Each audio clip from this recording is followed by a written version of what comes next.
I ask the FDA representative, Mr. Chair, if there is a vetting process or mechanism in FDA in regard to the acceptance of any grant or any monetary donations or assistance? Do they analyze the prospective donors? What are the motives of these donors? Is there a kind of mechanism to vet potential donors to FDA? Yes, Mr. Chair. So any donations or grants to the FDA have to go to the Department of Health.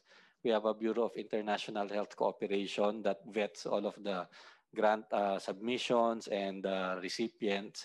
And then dumadaan din po sa DFA kasi pag foreign grant. So lahat po dumadaan sa government process po. And can the committee assume that in the vetting process you are able to assess and evaluate whether or not these prospective donors are probably have rent-seeking motivations like leveraging, because somehow whether they appear philanthropic at first blush, but somehow they're probably working on a I would say trade-off.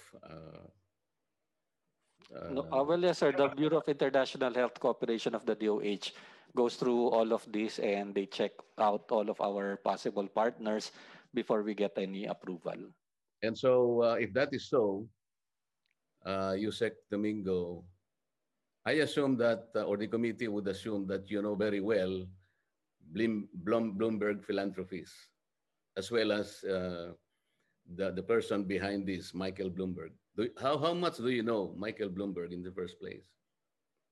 Well, sir, what I watch from TV as former mayor of New York, and of course the Bloomberg Foundation, as we know, is a partner usually of WHO and DOH when it comes to a lot of health-related activities, and also the union is within the umbrella of the Bloomberg Foundation. Did you bet, for example, Yusek, that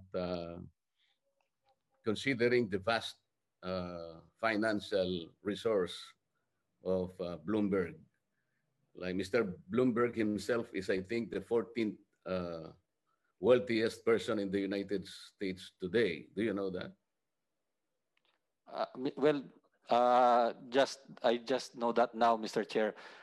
Kasi po nung 2016 po ito binet ng DOH, and I'm pretty sure that they did their job thoroughly.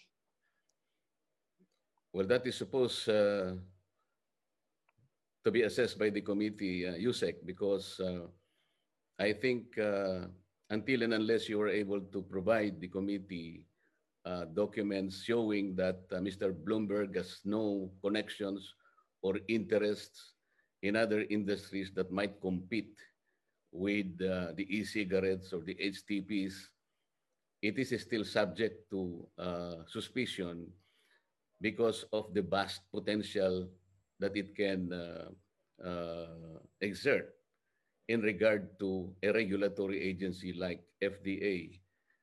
This is very important, Mr. Chair, because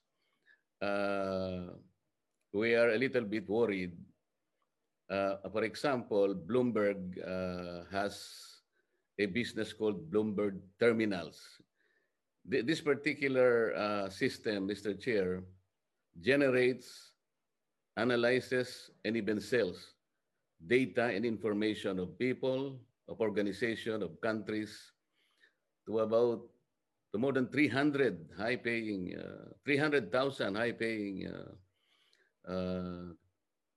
clients all over the world.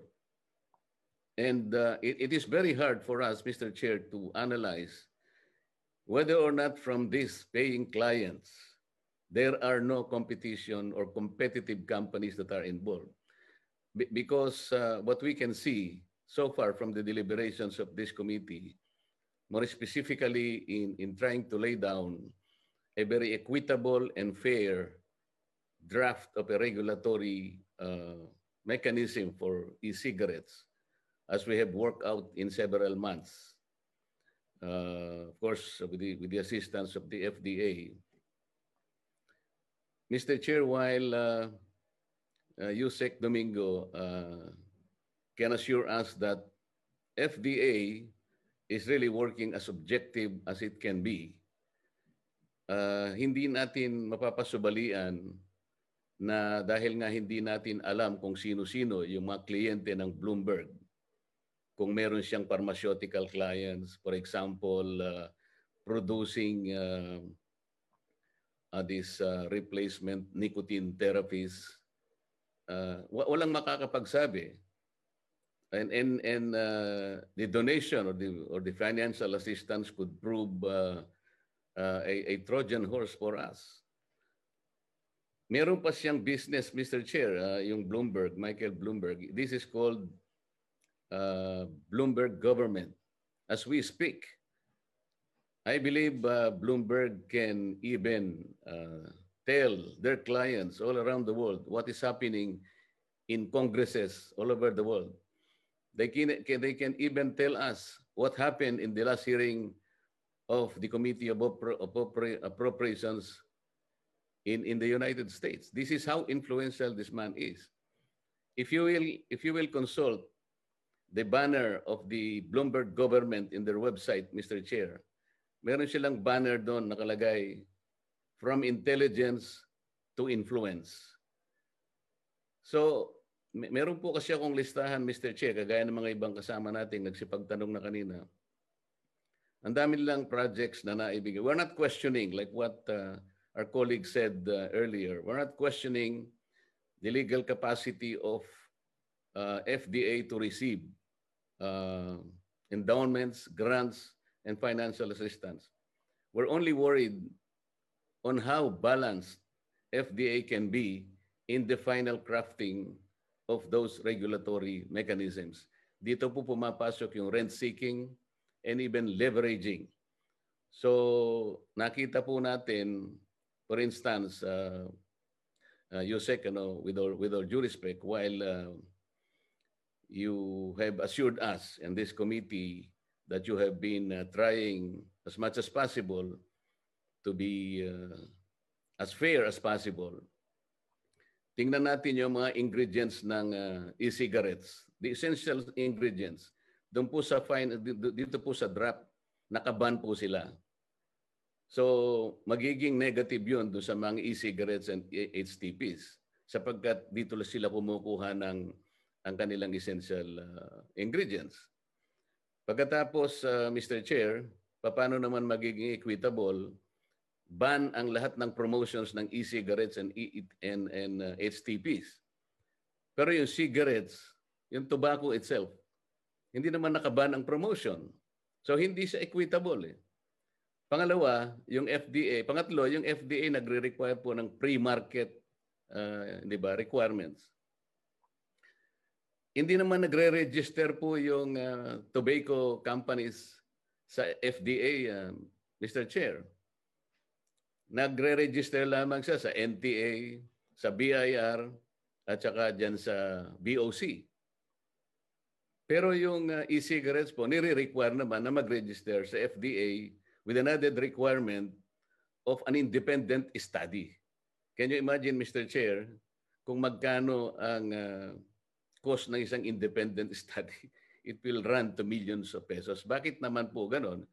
So hindi siya talaga fair kung tutuusin. At nakikita natin dito, Mr. Chair, sa manifestations of regulatory capture.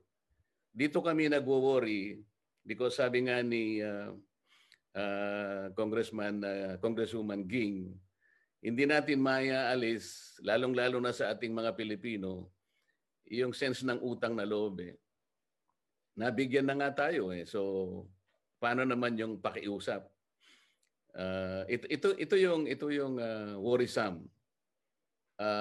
Yung po kasing FDA and other agencies that are regulatory in nature, hanggat maaari sana po ay maging completely impartial para hindi magkaroon po ng whatever suspicion na kagaya po ng naipapahayag ng mga ilang kasama namin dito. dahil nga po dun sa pananaw na kaya naman sila nagbibigay ng pangtulong pinansyal sa ating regulatory agencies, hindi natin masyadong makita, Mr. how legitimate that donation is. Nobody, at least in this point, can vet the inner motives of that philanthropy. It can come in the guise of a philanthropic donation, but it can also come in the form of a rent-seeking motivation, Mr. Chair. I think this is where we should give more attention. While we can consider the FDA as a regulatory agency capable of regulating e-cigarettes and HTPs, but the public declarations made by Bloomberg and its partner, yun pong the union, negates the very motive, whatever is the motive of that donation, Mr. Chair. Yun po yung aming medyo Thank you. Worrisome position dito, Mr. Chair. Thank you. Thank you, DS Marcoleta, for your manifestation. Next to Mr. Chair, just manifest, a quick, very quick manifestation, Mr. Chair. Yes. The FDA stated earlier that they were the ones who applied for the grant from the union, Mr. Chair. Was that correct, ma'am? Was it? Yes, Your Honor. We submitted a proposal to the union When was this po? in 2016 po. 2016. Mr. Chair, can we ask FDA to provide us, was it Yes. through a MOA or a terms of reference that you have signed? Can you provide the documents in the enabling documents to enable this grant? Because also in addition to that, may you provide the documents requested by the Representative Swansing, which you claim that it has been delivered to this committee, which we have not received until today. Yeah. So Yeah, just to clarify, Mr. Chair, I'm sorry. Yeah. I thought they were going to email it last Yeah. night. Kinokulate pa daw po, but we will send them po immediately. the next hearing sir. will be around May 17 or 18. Can you provide the documents by the end of April? Yes, sir. Yes, Mr. Chair. Okay. Mr. Chair, is there only one loan, Mr. Chair? No, one I'm grant? sorry. By the end of March. Yeah. Is there only one grant from the union, Mr. Chair? One. Yes, Mr. Chair, only one grant. Was it in the presentation earlier, the $150,430 US dollars? Yes, Mr. Chair. And for the Philippine government, $335,864 US dollars. For the counterpart. Counterpart. Yes, Mr. Thank you, Mr. Chair.